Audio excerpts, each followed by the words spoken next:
Amani ni nini? Amani ni hali ya raha na salama bila ugomvi. Ni kinyume cha fujo ama vita. Kwa lugha nyingine, amani maana yake ni mwisho wa magomvi ama uhasama ama mivutano, lakini amani ina maana ya salama. Dunia nzima sasa hivi kuna kitu unakipitia ambacho kimekuondolea amani ndani yako. Kuna mwingine hauna amani kwenye level ya familia, wewe na familia yako hamna amani. Mwingine eneo lako la kazi hauna amani napo. Mwingine ni madeni, hiyo hali imekuondolea kutokuwa na amani. Sasa kinyume cha amani ni nini? Kinyume cha amani ni hofu, ni fujo, ni vita. Ndio kinyume cha amani. Lazima mfahamu na kuelewa kwamba hapa ulimwengu tunaoishi katika safari yetu ya kumtumikia Mungu, ni lazima ufahamu kuna falme mbili zinapingana. Kuna ufalme wa nuru na ufalme wa giza. Ufalme wa nuru unaoongozwa na Mungu unataka tuishi kwa amani, na ufalme wa giza unaoongozwa na shetani hautaki watu wakae kwa amani. Amani ya kwanza ni ya wewe binafsi kuwa na amani na Mungu. Anasema na amani ya Kristo iamue mioyoni mwenu. So kwa maneno mengine, amani ni roho ambayo inapandwa na Mungu mwenyewe ndani ya mtu, ndani ya watu.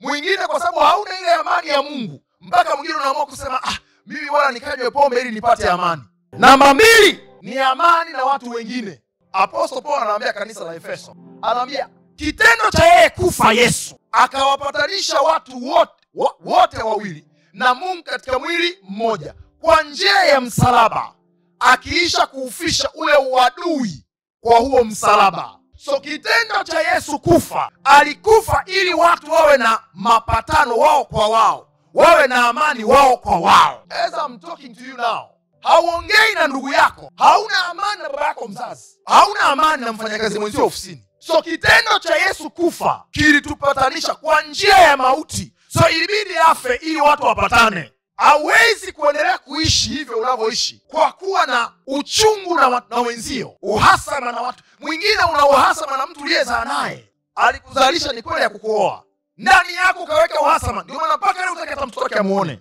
Wengine mmeenda mbele zaidi mpaka jina la pili la mtoto wako ambao anatakiwa kuita jina la baba yake, kwa sababu ya uhasama wako na yule mwanaume. Umebadilisha, umempa ubini wa kwenu upande wa mwanamke. Hutaki yule mwanaume aje kumwona mtoto. Amani, uwe na amani na watu wengine. Ndio maana kiwango cha maisha ya Kobe ana uwezo wa kuishi miaka 300 mpaka 400. Kwa sababu gani? Kobe ukimgusa ile gamba lake anaingia ndani. The reason anaingia ndani ni nini? Abaki na amani yake. Simba maisha yake ameishi maisha marefu sana, ni miaka 15 mpaka 25. Simba anawaza vita muda wote, ndio maana maisha yake yanakuwa ni mafupi. Shetani anachokifanya kwako, akitaka kuharibu maisha yako, anakuletea roho ya hofu. Hofu ni roho kutoka kuzimu, na kama ambavyo Mungu anatumia watumishi wake, au mimi nimesimama kukuhubiria kuhusu amani, shetani na yeye pia anao mawakala wake, anawatumia pia kuhubiri kuhusu hofu.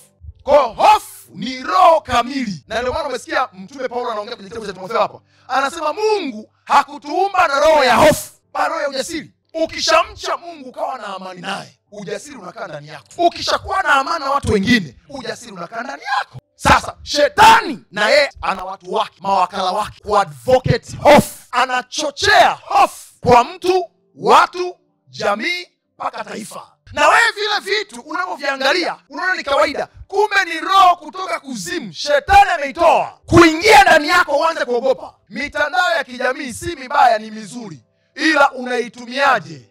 Mitandao ya kijamii tunayoifuatilia, tunayoangalia, inaweza ikakupa amani na Mungu, ama inaweza ikakujaza hofu.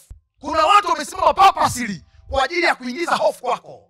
Kila ukilala ukiamka ni habari ya hofu, habari ya hofu, habari ya hofu, na wewe ndio unafuata hayo mambo ya nini? Nataka tuombee taifa letu la Tanzania. Shetani anajua taifa letu la Tanzania ni taifa la wacha Mungu. Ziko imani mbalimbali Tanzania, kuna Uislamu, kuna Ukristo na imani zingine. Zote tumepewa uhuru wa kuabudu. Amani ikipotea, hata kuabudu hatutoabudu.